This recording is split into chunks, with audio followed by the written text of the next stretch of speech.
Hey guys, আসসালামু আলাইকুম। Welcome back. নবাবী স্টাইলের গরুর মাংসের রেসিপি নিয়ে হাজির হলাম আজ আপনাদের মাঝে। চলুন শুরু করা যাক। প্রথমেই একটি হাঁড়িতে আমি ১.৫ কাপ পরিমাণ সয়াবিন তেল নিয়ে নিলাম।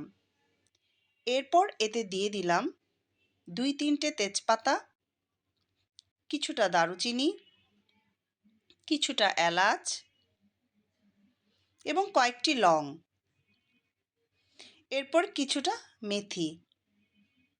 এরপর দিয়ে দিলাম ১ কাপ পরিমাণ পেঁয়াজ। তারপরে দিয়ে দিলাম ২.৫ টেবিল স্পুন হলুদের গুঁড়ো, ২.৫ টেবিল স্পুন মরিচের গুঁড়ো, স্বাদ অনুযায়ী লবণ দিয়ে ভালোভাবে মেখে নিব।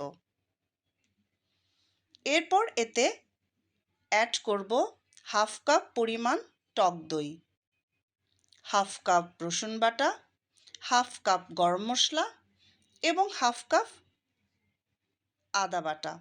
ভালোভাবে মেখে মাংসগুলো দিয়ে ভালোভাবে মেখে নেব। এখানে আমি ২.৫ কেজি পরিমাণ গরুর মাংস নিয়েছি, হাড় এবং চর্বি সহ। আপনারাও চেষ্টা করবেন হাড় এবং চর্বি সহ মাংস নেয়ার জন্য।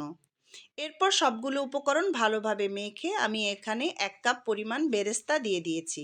বেরেস্তা অবশ্যই দিবেন, এতে মাংসের টেস্ট বহুগুণ বেড়ে যাবে। এরপর ঢাকনা দিয়ে ১০ থেকে ১৫ মিনিট রেস্টে রেখে দেব। ১৫ মিনিট রেস্টের পর দেখতে পাচ্ছেন বেশ কিছুটা পানি উঠে এসেছে।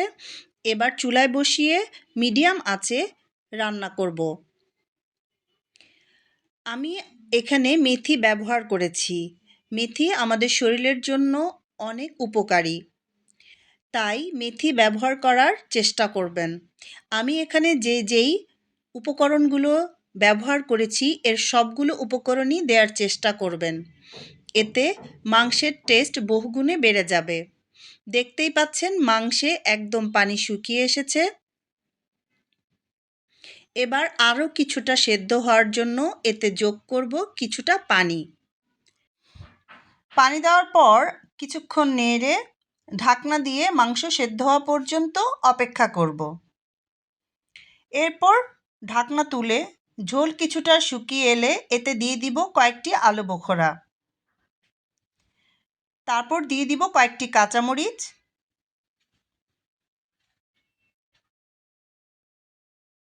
এবং পছন্দ অনুযায়ী কয়েকটি রসুন। রসুন দেওয়ার পর আরও কিছুক্ষণ রান্না করব। ঝোল কিছুটা শুকিয়ে এলে নামিয়ে ফেলব। গরম গরম পরিবেশন করুন। ভালো লাগলে লাইক, কমেন্ট, শেয়ার দিয়ে প্রতিবারের মতো পাশে থাকবেন। আপনাদের অসংখ্য ধন্যবাদ।